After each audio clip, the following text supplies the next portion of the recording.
Pam and her daughters here for the special dedication to Jimmy V. It was a great night. Glad that we could be a part of it. When you think about Coach Valvano, I know you know so much about him basketball. I found myself today, somehow they were playing his speech. And every time that speech comes on, I cannot turn it off. I got to listen to it. So I've listened to it probably 2,000 times. And one of the best speeches that I've ever heard, and the reason being is, you know, during his times of struggle, all he could think about was helping somebody else. So as a basketball coach, I want you to think about one thing. You know, we love to win, but you got to ask yourself, when you're gone and you're no longer on earth, you know, how do people look at you? And, you know, you think about what he did and what he said and how he's, you know, helped raise so much money even though he's not here anymore. That says a lot about him as a man and as a person. So just proud to be and honored to be a part of it. Questions about the game? Coach, two questions. One is, do you have the number of deflections that you guys had in the game tonight? Golly, man, I'm doing a bad job with that. I don't know.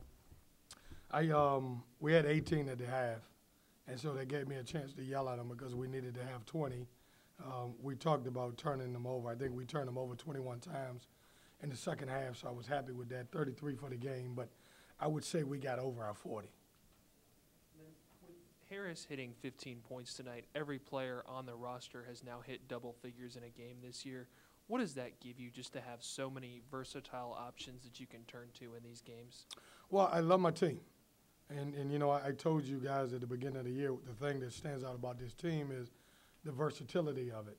And I just told those guys in the locker room, if we stay together and we fight together, you know, on any given night, anybody can lead us in scoring, or we could be a very good basketball team. I thought Blake was great. I thought Jericho was good, getting his first career high. And I thought Devin Daniels was very good tonight. Coach, what did you tell your players ahead of this special night? I told them to embrace the moment. You know, this is my second chance to coach in this building, and what an electric building and what a great place. And then you add on the fact the dedication to Jimmy V, it was unbelievable. So I told them embrace the moment.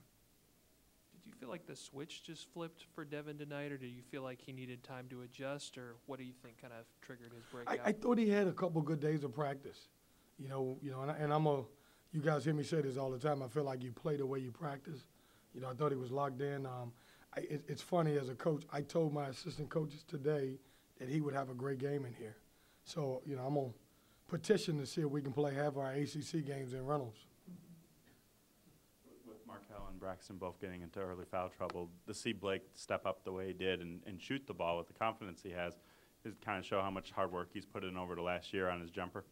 Yeah, you know, Blake's a good player, and, you know, it's tough, man, when you come into a program and you're a transfer and you're trying to figure out how you fit in. And that's what's happened to Blake so far. Now I think he understands what his role is. And the same thing with all of our guys.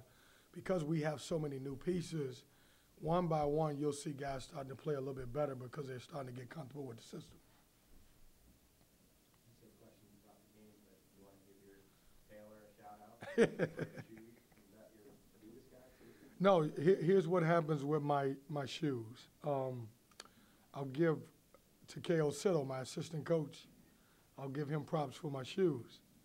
And so he calls me in his office, and he's like, Coach, I got some shoes that you should buy. And they're head coach's shoes. I can't get them. And I said, why can't you get them? You make a lot of money. Coach, they're just head coach's shoes. So he showed me where to get them at. I went on. They're Gucci Wolfhead, and they just happen to match up great with NC State. And so, as you guys know, I'm a shoe guy, and I had to have them, and I thought this was a special moment to pull them out. So, no Adidas. Give to K.O. Sittle the shout-out for the shoes. He'll love that, too, because he never would think I would give him credit for that. Coach, I have a question about your roster and getting this team to gel, you know, with so many new faces on this team. I'm just curious to know about Jericho Helms and the role you are expecting of him for this team moving forward. 16 points per night for the night. I haven't seen him play that well this year. Yeah. Maybe I'm missing something. Yeah, I love Jericho, and you know, as we continue to build a program, we need freshmen like Jericho to play well, and obviously build a program. Obviously, I got a lot of transfers. I've said this a lot of times moving forward. If I can get more freshmen to help build a program for the future, that's great, and he's going to be good. You know, his role right now, in his mind, his role is to come in and score. I want him to come in and play great defense and pass the ball and then score. But he's going to be a good basketball player for us. Good? Thanks, guys. Thanks, Coach. Enjoy the evening.